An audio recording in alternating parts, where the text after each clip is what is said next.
Noong Miyerkules ika-27 ng Setyembre, nagsampa ng reklamo ang Kapisanan ng Social Media Broadcasters ng Pilipinas Incorporated, KSMBPI, laban sa social media sensation na si Tony Fowler dahil sa umano'y kalaswa na ipinakita sa kanyang mga music video. Ito ay isinampa sa Prosecutor's Office sa Pasay City. Kasama sa kaso ng KSMBPI laban kay Fowler ang 3 bilang ng paglabag sa Republic Act No. 3815, Article 201, na nagbabawal sa pagpapakalat ng immoral doctrines, obscene publications and exhibitions, and indecent shows.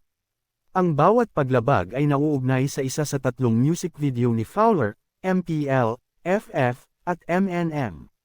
Ipinahayag ni Tolentino na ang mga music video na ito ay naglalaman ng mga na organo at mga liriko ng kanta na puno ng mga overtones.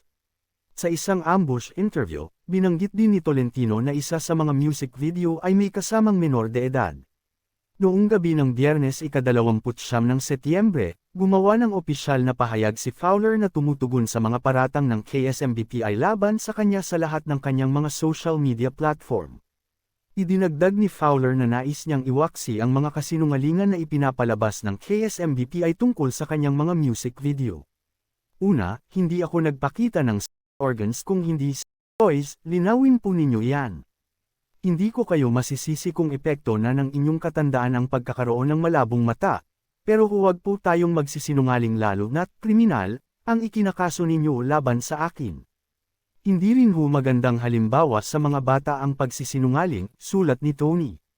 Pagkatapos ay inangkin ni Fowler ang kontrol sa kanyang sariling katawan, pagkababae, at pag-uugali, na sinasabing malaya siyang gawin ang anumang gusto niya hanggat hindi niya nilalabag ang mga karapatan ng sinuman sa proseso.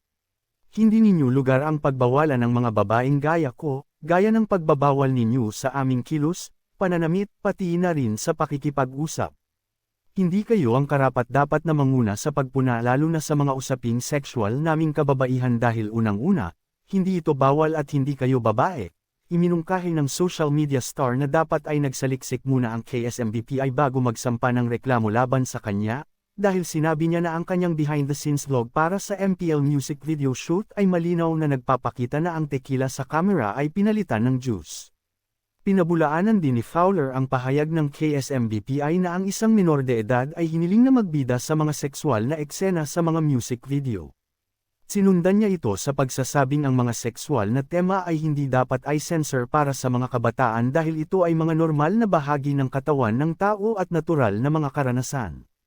Sa huli, gusto kong sabihin sa inyo na matapang kong haharapin ang mga kasong inihain ninyo laban sa akin dahil kahit na ano pa ang itawag ninyo sa akin, taas noo ko itong haharapin at sasabihin ako'y tahimik lang sa umpisa, pero marunong akong lumaban kahit di ninyo ako pilitin, dagdag ni Fowler batay sa lyrics ng MPL.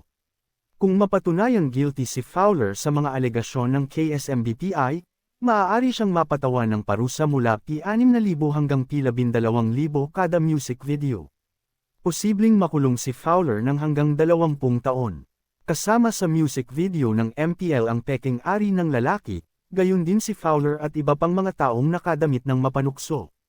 Samantala, nakita sa FF ang isang hubad na si Fowler na may censored na suso. Sa kaso ng MNM, inilalarawan nito ang gawa-gawang ari ng babae at suso. Ang mga sexual na innuendo at galaw ay nasa lahat ng music video. Kapansin-pansin, ang bawat music video ay may kasamang abiso na nagpapalam sa mga manunood na ang nilalamang papanoorin nila ay maaaring hindi wasto at nagtatanong sa kanila kung gusto nilang magpatuloy. Pinili ng KSMBPI na magsampa ng reklamo dahil ang mga menor de edad ay bumubuo ng malaking bahagi ng audience ni Fowler.